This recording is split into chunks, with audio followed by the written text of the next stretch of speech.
অলিমার জন্য দাওয়াত দেবেন কাদেরকে? আপনি কি অসৎ লোকদেরকে দাওয়াত দেবেন? সুদখোর, ঘুষখোর, বেঈমান, চোর, ডাকাত, হ্যাঁ, হারাম খায়, বেঈমানি আত্মসাৎ করে, বেদিন, বেনামাজি, নাস্তিক, মুশরিক, তাদেরকে দাওয়াত দেবেন না।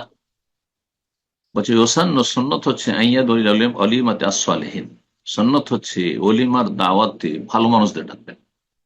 সলেহীন, সলেহীন কমপক্ষে ফরজ আদায় করি আর সলেহীন। অন্যকে দাওয়াত দেয় না, না হলে মুসলিহীন তাদের নাম হইত, তারা বেশি শ্রেষ্ঠ।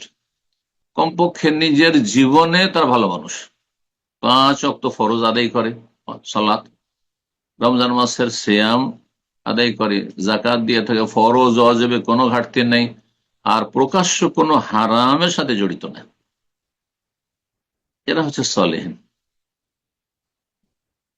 শিরকি, কুফরি, বেদাতি আকীদাই নেই। ভালো মানুষদেরকে দাওয়াত দেবেন, সে ভালো মানুষগুলো ফোকারা কেন আমাগ নিয়ে, তারা অভাবী হোক অথবা সচ্ছল হোক, সকল শ্রেণীর মানুষকে ডাকবেন, গ্রামের, শহরের, মহল্লার, যাদেরকে দাওয়াত দিবেন বেছে বেছে দাওয়াত দেবেন না, না হলে নিকৃষ্ট আপনারই দাওয়াত, নবী সাল্লাল্লাহু আলাইহি ওয়াসাল্লাম হাদিস দ্বারা প্রমাণিত।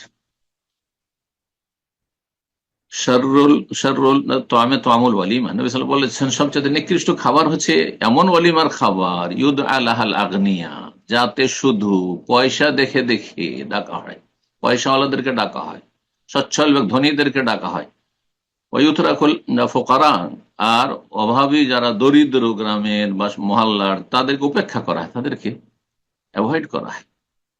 নিকৃষ্ট খাবার, এই খাবারে ভালো মানুষরা যাবেন, আলেম ওলামা যাবে না। যেখানে বেছে বেছে সমাজের যারা আপার ক্লাসের লোক তাদেরকে ডাকা হয়, অথচ পাশাপাশি বাস করে একজন গরিব একজন আমির, আমিরকে ডাকে গরিবকে ডাকেন, তাহলে এইরকম দাওয়াতে যাবেন। যদি সংশোধন করতে পারেন তাহলে যাবেন, আর যদি সংশোধন করার ক্ষমতা না থাকে তাহলে বর্জন করবেন।